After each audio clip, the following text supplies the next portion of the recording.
Hello, everybody. Welcome to Perpetual Motion with Dr. Mo Anderson. I'm your host, Mo Anderson, and my goal is to help you review, renew, and re-you. Today, I've got a wonderful guest, Stacey D Brown, who turned a near fatal experience with depression into a national platform as a mental health and wellness expert who has been featured in Rolling Out magazine, huge, and gives workshops on mental and spiritual wellness all over the country. Her story is amazing. We're going to talk about some tough subjects, but we're also going to talk about some real strategies for finding a path to peace.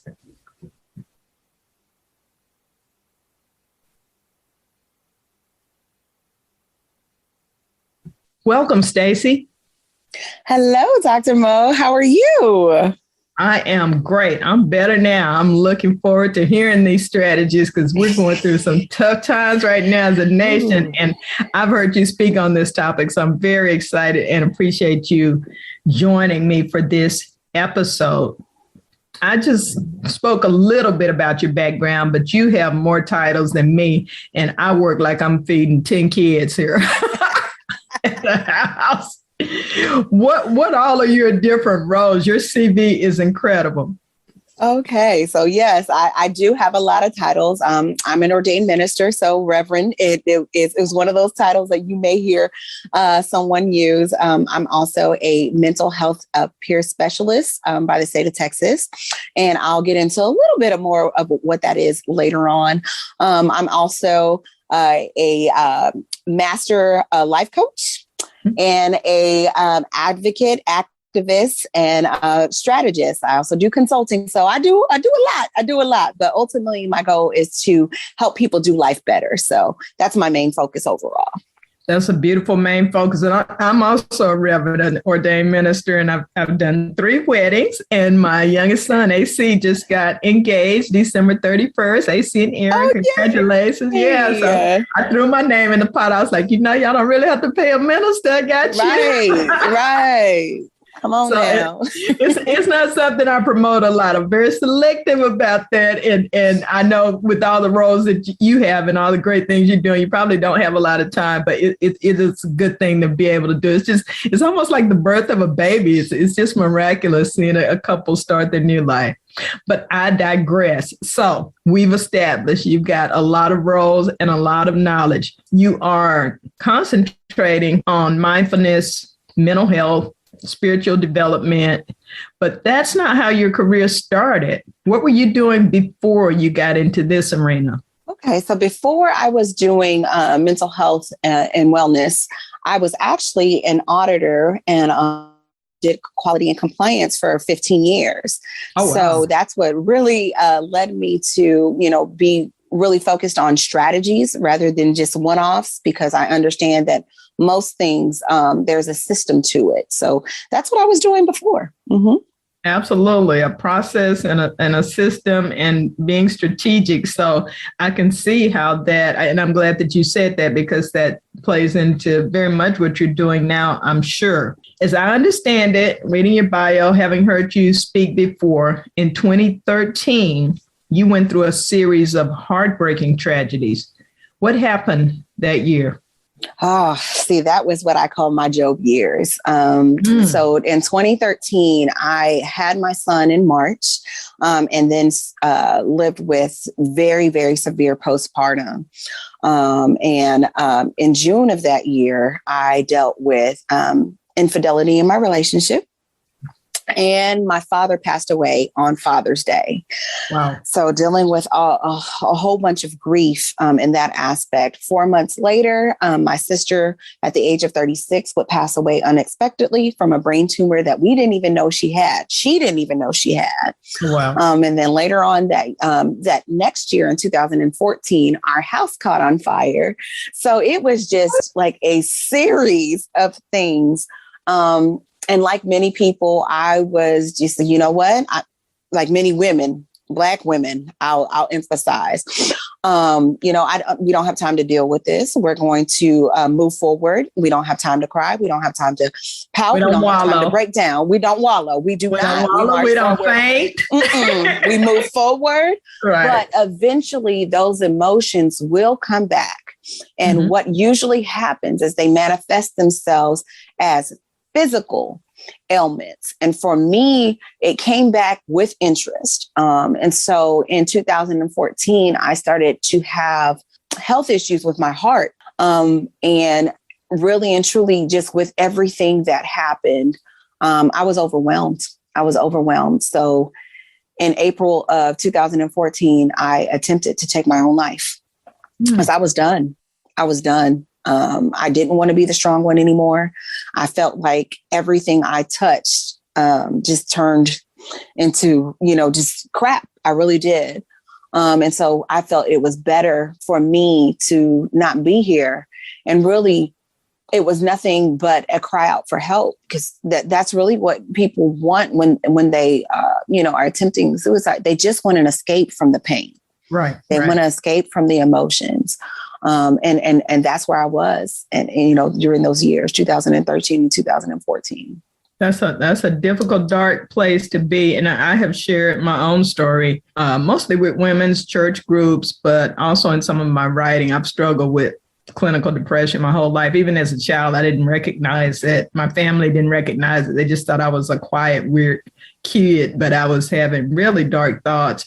And I describe it to people as, I didn't attempt suicide, but I was so depressed and everything was so dark and heavy that when I went to bed each night, if I didn't wake up, it would have been okay. Yes. And that's, it's like, I didn't do anything directly, but I wasn't real excited about living. And I just didn't want my life. My life was hard. My life was hard and difficult, and I didn't feel like I could talk about it. People were looking for me to be Dr. Mo, and it was just too much. So I very much relate to that. And we're not the only ones who've been in that place. So thank you for, just sharing that and being honest about it. And particularly after what had happened to you, those losses, you have my sympathies. I know it's been a while, but that doesn't go away quickly. I've lost family members dear to me, and that pain and those emotions and those memories, especially with holidays and all of that. So God bless you. And I just want to clarify one thing for my listeners who may not be Christian. When she said her Job year, Job was a man in the Bible who, he wasn't blameless, but he was a pretty good man. He was a wealthy man. He had lots of kids. He had a marriage, and things just started happening. They started happening. All of his cattle was gone, and just a terrible series of tragedies. And there'd be a messenger to come to tell him and say, I alone survived, lost his children, and his wife told him to curse God and die. It was really bad. And the reason I know that story so well is because Job 121 says, I shall live and not die and declare the Lord. And that got me through two surgeries for cancer right there. So yeah, I know a Job year as well. So you're in that dark place. We both describe it as heavy. It's horrible. It's difficult for people around you to understand. What strategies did you use? How did you come out of that? For me, one of the best strategies that I could have ever employed was getting professional help. That I personally decided to go through hospitalization for my treatment. So I did inpatient, and then I scaled back to partial hospitalization. And in that partial hospitalization, I would go every day from 9:00 till about 3:30, and we would have groups. Let me clarify. Are you saying personal hospitalization? Partial. So partial. Okay, gotcha. I wanted to make sure I understood what you were saying. Partial hospitalization. Yes. Okay. Partial hospitalization. Yes. And so you go every day from 9:00 till about 3:30, and you're working on, individual counseling, group counseling. You're working on life skills. You're working on things that, trigger you, past traumas. It's a deep dive. deep dive. And for some people, it may be a little bit too much, but I was literally fighting for my life. So I was by any means necessary. I'm going to get this done. That was a life draft. Right. Yeah. It was. And then I stepped down to intensive outpatient therapy. So that goes to about 3 days a week. And then you go from the same about 9 to 3. And then I continued to do personal therapy with a outside therapist on a consistent basis for about 2 years. Okay. Also, my prayer life was really consistent. Even if the prayer was, Jesus, Lord, I love you, but what the hell? What Peter said, the shortest prayer in the Bible, wasn't it, Peter, when he was sinking in the water? Lord, help me. Lord, help me. It be long. It doesn't it really does it. It really does it. And like, Lord, I love you, but and it wasn't meant to be disrespectful or blasphemous, but it was just what the sentiment was. And I believe that's what God requires of us, is just authentic, true communication, because he knows it anyways. So you might as well tell him. Right. So really having that prayer life and that connection with him. And then lastly, having a very, very good support network, somebody and a group of people who are going to really hold you accountable, who are going to love you through it, who are going to be there when you're doing what you're supposed to be doing, empowering through, to praise you through that part, but also redirect you when, ma'am, I noticed you haven't been taking your medication. I'm going to need you to get on that. Or did we go to our therapy session today? No, I just didn't feel like it. Okay, well, good. We're going tomorrow.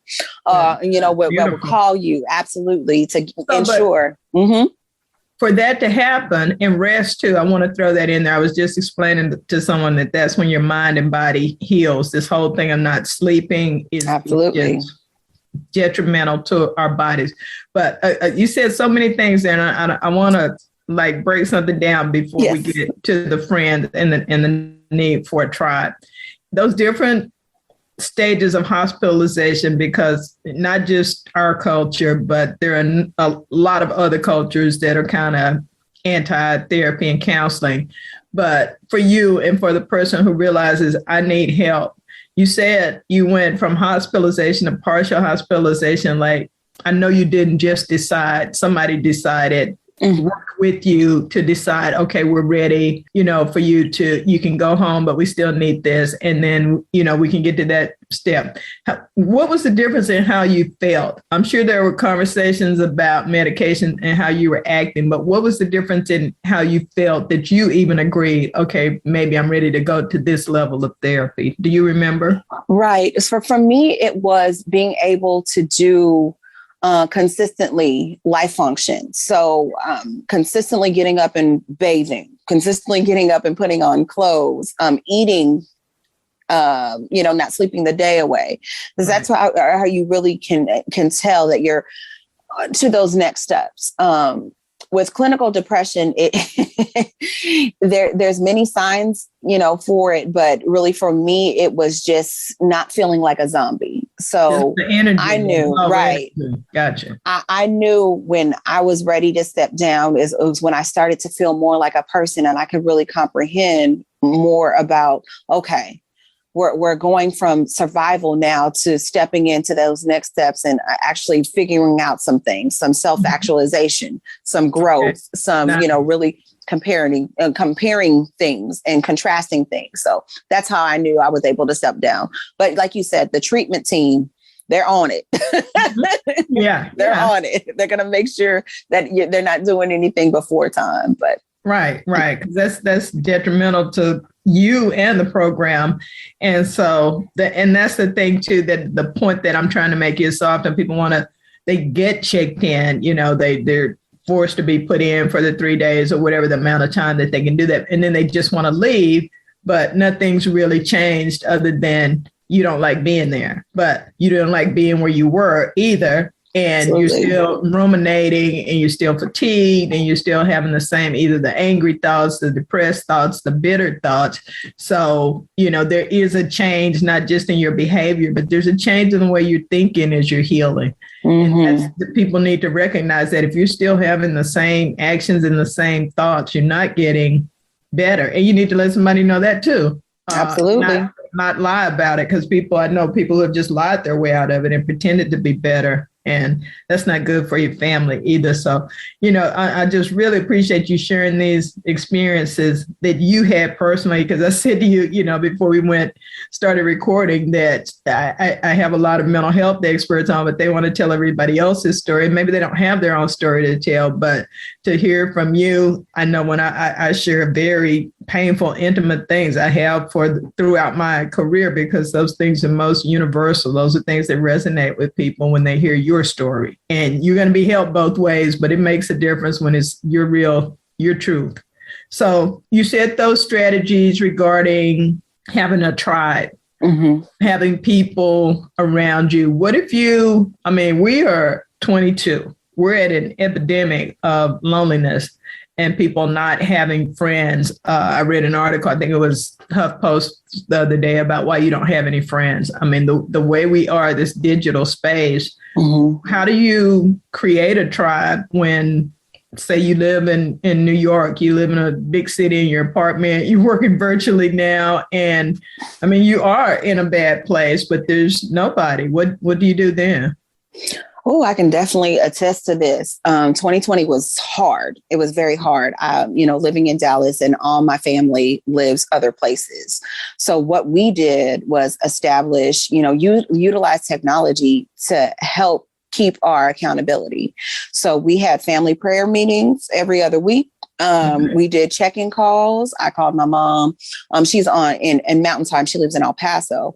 So I would call her at a certain time every day. I would check in with certain family members via Messenger, just really keeping that contact and that communication up. Yes, it's not the same than having that person physically there. However, still having that person that's going to, or that group of people that is going to hold you to that same accountability, right. Be it whether they're virtual or whether they're in person.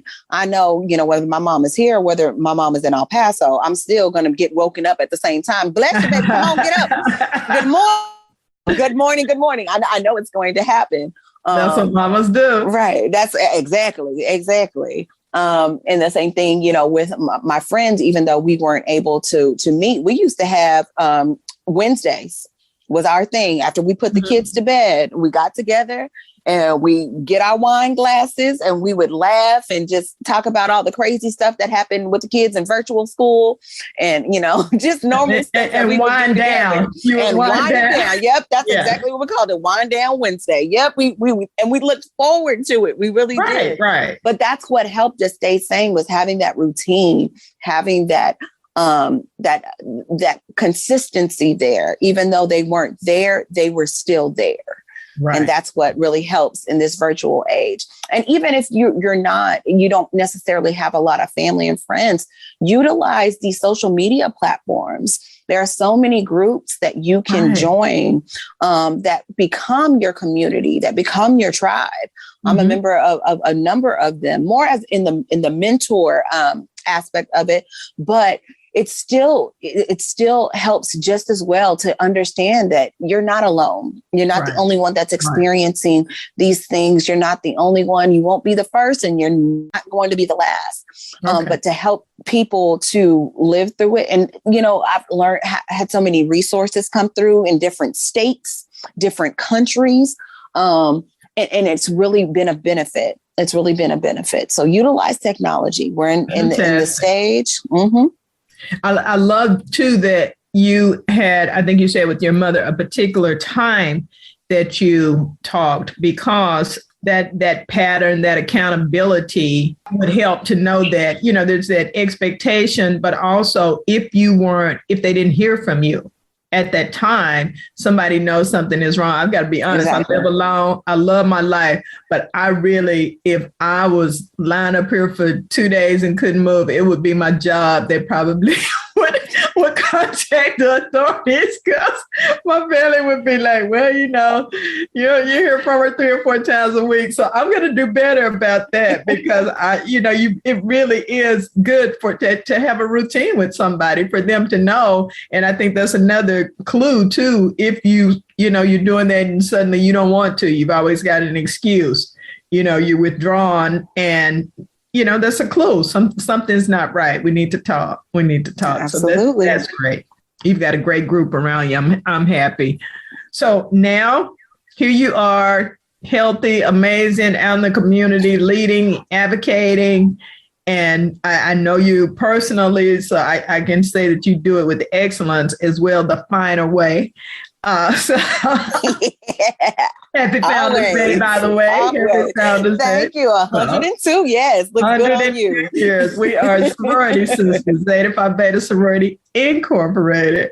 And people always ask me, why do you have to say incorporated? I'm like, you just do. It just flows. You just do. It flows. So, but now you are the executive director of Elevate Movement, and I'm going to spell that for my people who immediately Google everything. ELEV, the number 8, and the word movement. What is the focus of this organization? So Elevate Movement really focus on mental health from a holistic perspective. One of the things I have found in my work within mental health is that a lot of times we believe that issues are very siloed. So if somebody tells you that they have an issue, that's causing them stress in finance, we only look at finance, when really and truly we do need to look at some other areas. Okay, well, how are the finances impacting the relationship? How's the relationship impacting your job life? How is your job life impacting your? So they're all interconnected. And it was founded on the work that the United States government actually did with developing the 8 dimensions of wellness. So we focus on working with groups to provide resources, volunteers, and as well as organizational development to help them to help people in those areas. So we work with a number of different groups that assist with that, but also provide classes, training, as well as peer-led sessions for our community. Mm-hmm. Is that, when you say our community, is this the Dallas-Fort Worth area? Or can anyone anywhere in the country, or is there Elevate everywhere? Right. So we're working on everywhere.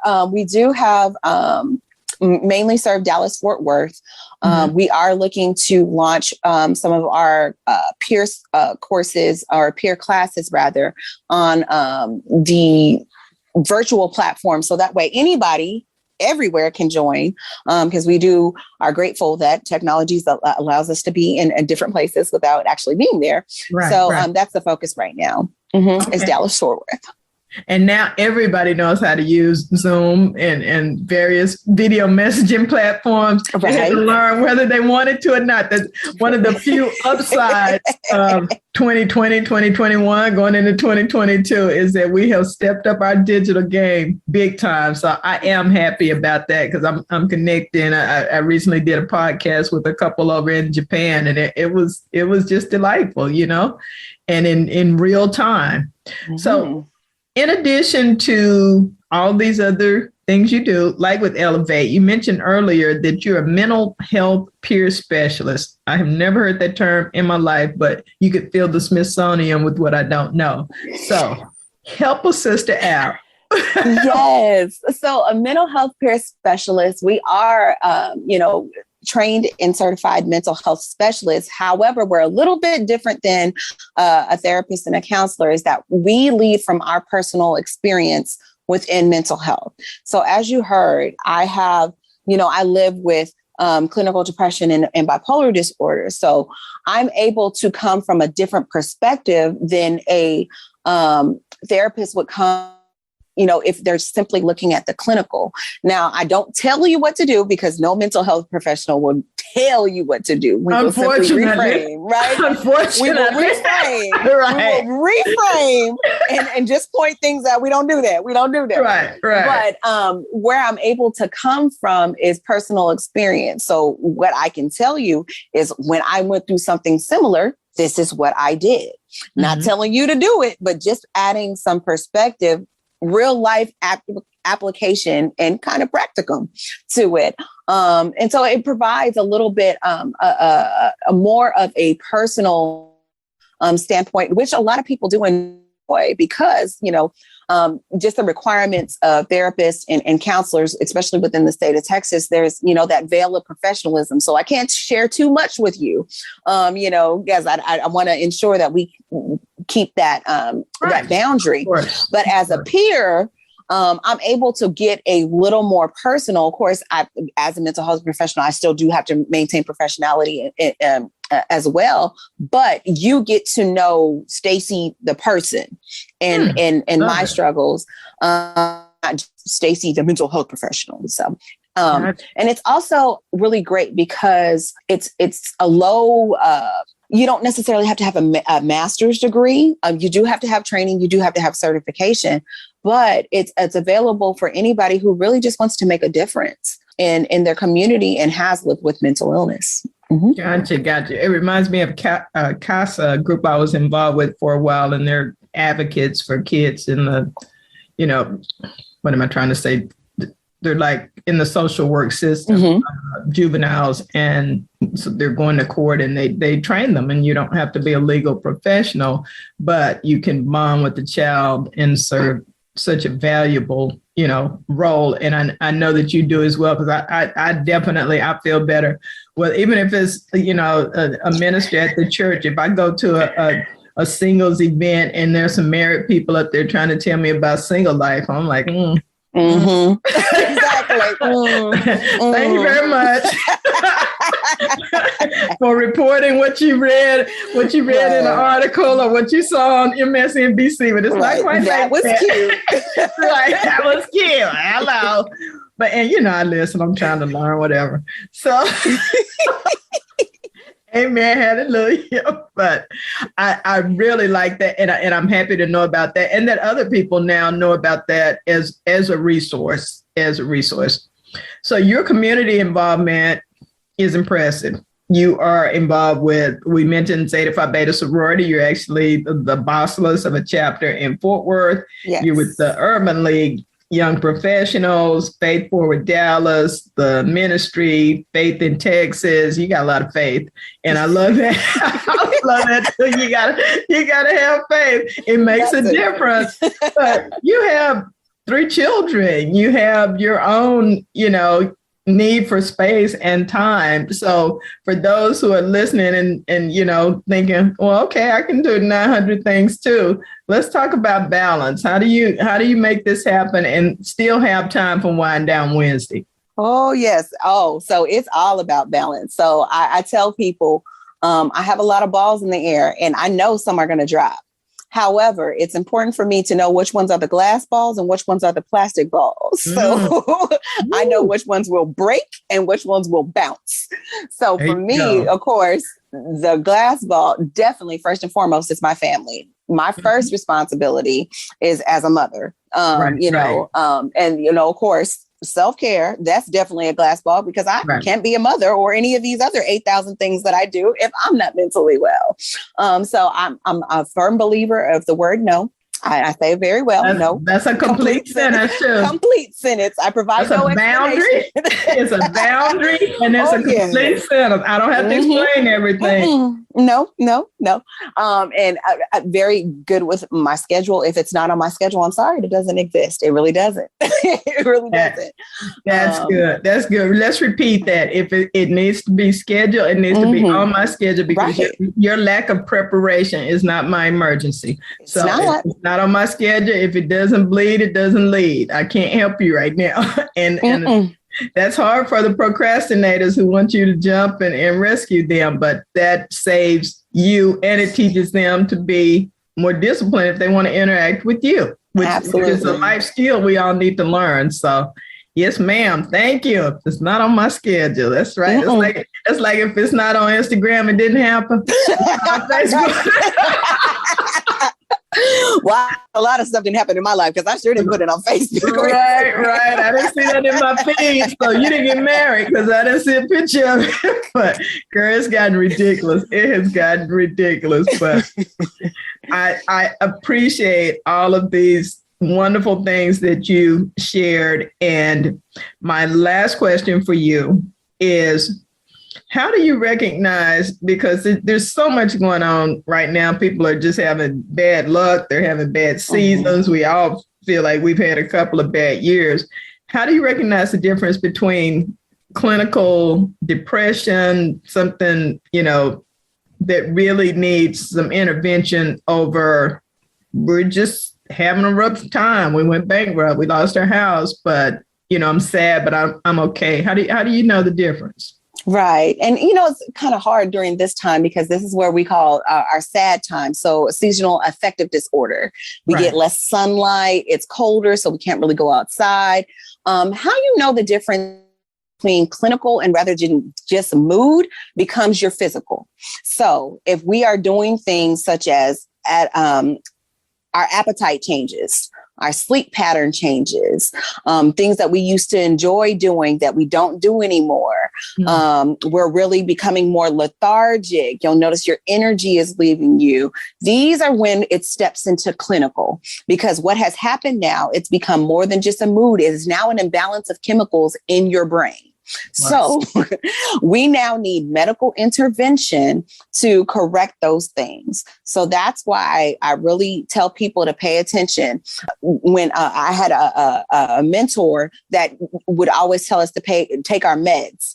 And what it was focusing on was our meditation, our exercise, our sleep, and really our diet. So to watch, and I will say, really watch all those things when you're really paying attention. How is your concentration? Are you able to stay focused? Because that's another clinical sign, inability to focus on tasks, or what I call, Finding Nemo with Dory, where she was like, "Ooh, over here. Ooh, yes. Yeah. Easily distracted, kind of ADHD kind of behavior. ADHD, right? That's really what it feels like, when you're starting to step into that clinical role where you're forgetful. That's another sign of clinical depression that people don't know.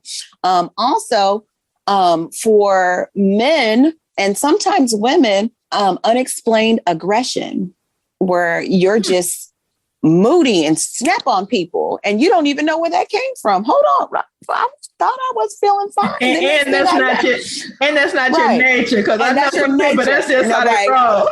We're going to have to clarify, it's not your nature. But those are all things that you have to pay attention to, because really and truly, if you let those symptoms linger and we start to have a prolonged time period where those chemicals are not balanced, then we start to see where the recovery time is worse and we start to see the symptoms become more severe.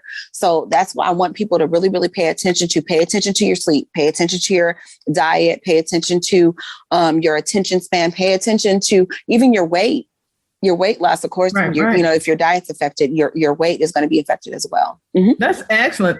You just brought something to mind. I'd share with you. I've had some episodes in my life, and I really think the second one was postpartum depression. But again, we weren't talking about it. It was not long after my second son was born, whom I love dearly, but I just could not shake the blues. Ooh. And I kept putting my purse in the refrigerator and I couldn't find it. It was just the weirdest thing. And when I finally got in some therapy and, I was talking about that, and to do it multiple times and still not think to look in the refrigerator for it. It was just the most bizarre thing. And I remember him saying, "What does your purse mean to you?"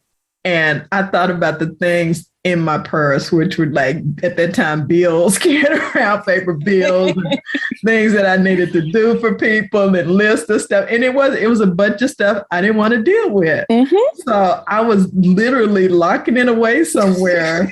But it took somebody to help me see that and to see some other things that I was doing, including being very just angry and snapping at everybody. But it was, that's the thing, is for people to understand that the neurotransmitters, the serotonin and things are off. So you're not just dealing with a sad person or a mean person, you're dealing with someone with a medical problem, and they need medical intervention.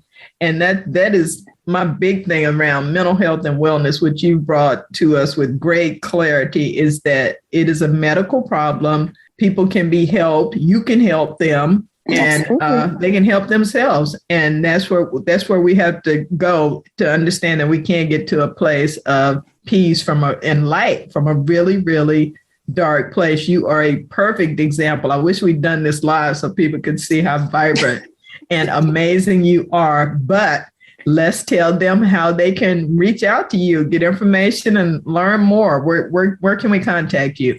Absolutely. So although I say I don't post on Facebook, I'm on there. You can find me at Stacey, Stacey DB Speaks. And that is my handle on Facebook, on Instagram, on TikTok. Y'all, I'm still trying to learn how to work that, but I'm on there. Also, you can, if you're interested in learning about the projects that I have ongoing or working with me, you can go to my website at www.StaceyDBrown.com. Okay. And I will drop those in the show notes. I'm sure a lot of people will want to contact you and learn more about you, what you're doing. And they might just want to, like me, to say thank you. I appreciate you so much, and really appreciate you sharing your story and your journey. Wishing you much, much success and many, many more happy years, and the ability to help people. That's what I live for. I live to serve, and I know you do as well. Thank you so much. All right. God bless. And thank you all for listening to Perpetual Motion with Dr. Mo Anderson. If you'd like to learn more about me, visit my website at www.drmoanderson.com. You'll see books. You can read excerpts of some of my books. You can see my services. I do public, it doesn't sound like it, but I do public speaking coaching. I do self-publishing coaching and wellness and transition coaching. I'd love to work with you or speak with your group. Just hit me up. I'm also on social media. Look for Dr. Mo Anderson. Take care, review, renew, and renew. Thank you.